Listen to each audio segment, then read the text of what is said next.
apapun, wala tukhammiru ra'sahu, dan jangan juga engkau tutup kepalanya, fa innahu yub'asu yaumal qiyamati mulabbiyan, karena dia dibangkitkan di hari kiamat nanti dalam kondisi membaca talbiyah.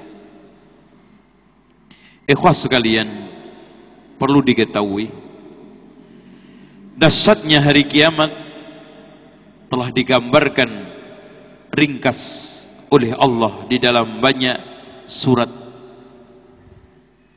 Di antaranya dalam surat Al-Waqi'ah, qul innal awwalina wal akhirin, katakan Muhammad, sesungguhnya orang awal dari mulai Adam wal akhirin sampai kiamat, lamajmu'una ila miqati yaumin ma'lum, akan dihimpun semuanya di dalam satu tempat yang harinya jelas, yaitu kiamat. Yang disebutkan di dalam surat Al-Mursalat ayat 38, hadza yaumul fasli, itulah hari pemutusan, jama'nakum wal awwalin, kami akan kumpulkan semua kalian bersama orang-orang yang dahulu. Dan ketika itu ikhwan, jangankan manusia, Allah juga menegaskan wa idzal wuhusu husyirat, ketika hewan-hewan buas dikumpulkan semua oleh Allah. Setelah diadili, setelah itu dikembalikan menjadi tanah, orang-orang kafir mengatakan, yaqulul kafiru ya laitani kuntu turaba.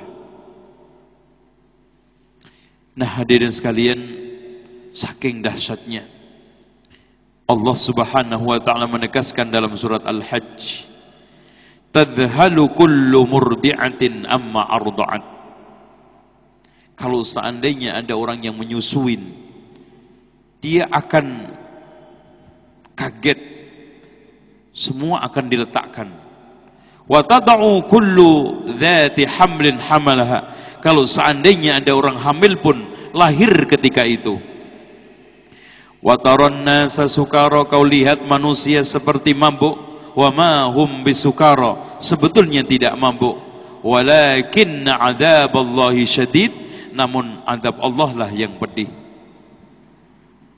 Itulah mahsyar, itulah kiamat yang digambarkan oleh Rasulullah kepada Aisyah ketika beliau bertanya, ya Rasulullah, kalau memang manusia dikumpulkan, yuhsyarun nasu yaumal qiyamati hufatan uratan ghurlan, manusia dikumpulkan di hari kiamat dalam keadaan tidak pakai pakaian, tidak pakai sandal, dan belum dikhitan satu dengan yang lainnya, saling melihat.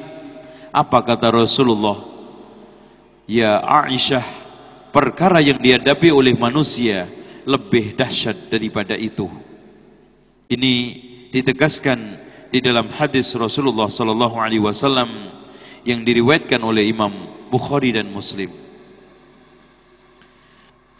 Lalu setelah itu hadirin sekalian, manusia menghadapi yang disebut dengan hisab.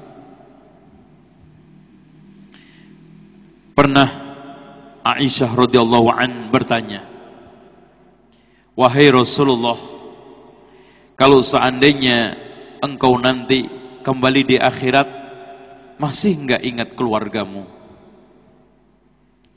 Katanya Rasulullah, amma fi thalathi mawatin, adapun di 3 tempat wahai Aisyah, fala yadhkur ahadun ahadan, tidak ada seorang pun yang ingat kepada orang lain. Yang pertama, indal mizan, ketika di tempat mizan, timbangan, sampai dia itu tahu apakah timbangannya lebih berat baiknya atau sebaliknya buruknya.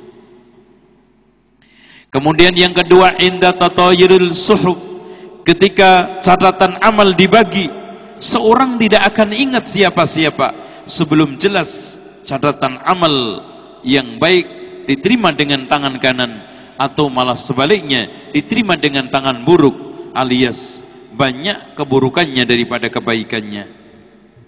Dan yang ketiga hadirin sekalian, ketika meniti di sirat, Seorang tidak akan ingat siapa-siapa sebelum jelas betul dia selamat dari titian tersebut. Inilah gambaran di mana manusia akan pasti mengalami semuanya. Dan perlu diketahui, adapun orang-orang yang menerima timbangan, menerima catatan amalnya dengan tangan kanan, katanya Allah, fa amma man utiya kitabahu biyaminih, adapun orang-orang yang menerima catatan amal dengan tangan kanannya, fasawfa yuhasabu hisaban yasira, dia akan mendapatkan hisab yang sangat mudah. Adapun sebaliknya, apabila dia menerima catatan amal dengan tangan kiri atau dari belakang punggungnya, maka itu menunjukkan kecelakaan, menunjukkan kesengsaraan hidup yang akan dia hadapi. Sehingga di dalam firman Allah, Allah menegaskan, fa amma man utiya kitabahu biyaminih, adapun orang-orang yang diberi catatan amal dengan tangan kanannya, fayaqulu ha umqra'u kitabiyah, dia berkata, bacalah kitab kamu. Inni dhanantu anni mulakin hisabiyah, saya yakin saya akan menemui hisab saya.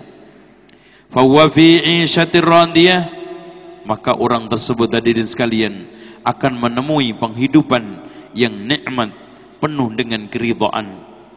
Fi jannatin 'aliyah, di surga yang tinggi, qutufuha daniyah, buah-buahannya gampang dipetik. Kulu washrabu hani'an bima aslaftum fil ayyamil khaliyah, makanlah, minumlah dengan senang hati sebagai balasan di hari-hari yang lalu, yaitu di dunia. Wa amma man utiya kitabahu bishimali, adapun orang-orang yang diberi catatan amal dengan tangan kirinya, fayaqulu ya laitani lam uta kitabiyah, aduhai kecelakaan bagiku, seandainya lebih baik kitabku tidak diberikan kepadaku. Walam adri ma hisabiyah, saya juga tidak tahu menahu tentang hisab saya. Ya laitaha kanatil qadiyah, aduhai kalau seandainya kematian menjemput saya. Ma aghna anni maliyah, kekayaanku tidak bisa menjaminku. Halaka anni sultaniyah, dan kerajaan kekuasaanku pun hancur. Khuduhu faghulluh, ambillah dan cincanglah. Summal jahima sallu, kemudian di atas neraka jahim pangganglah. Thumma fi silsilatin dar'uha sab'una dira'an fasluku, kemudian talilah mereka dengan tali yang panjangnya 70 hasta, kemudian limparlah ke dalam neraka jahannam. Innahu kana la yu'minu billahil azim. Perlu diketahui hadirin sekalian, rintangan kematian bukan selesai sampai di situ. Bahkan manusia menghadapi satu rintangan berikutnya, yaitu hisab. Yang dimaksud hisab adalah diajak bicara oleh Allah satu persatu, di antara Allah dengan dia tidak ada penerjemahnya. Sebagaimana yang telah ditegaskan di dalam hadis yang diriwayatkan oleh Imam Bukhari dan Muslim, Rasulullah sallallahu alaihi wasallam bersabda, ma minkum min ahadin illa sayukallimuhu rabbuhu laisa bainahu wa bainahu turjuman. Tidaklah di antara kalian pasti satu persatu diajak bicara oleh Allah, di antara dia dengan Allah tidak ada penterjemah. Fayanzuru aymana minhu, dia melihat ke samping kanannya, fala yara illa ma qaddam, tidak melihat sesuatu kecuali yang telah dia amalkan. Wa yanzuru as'ama minhu, dia melihat ke sebelah kirinya, fala yara, tidak melihat illa ma qaddam, kecuali yang dia telah amalkan dari amal-amal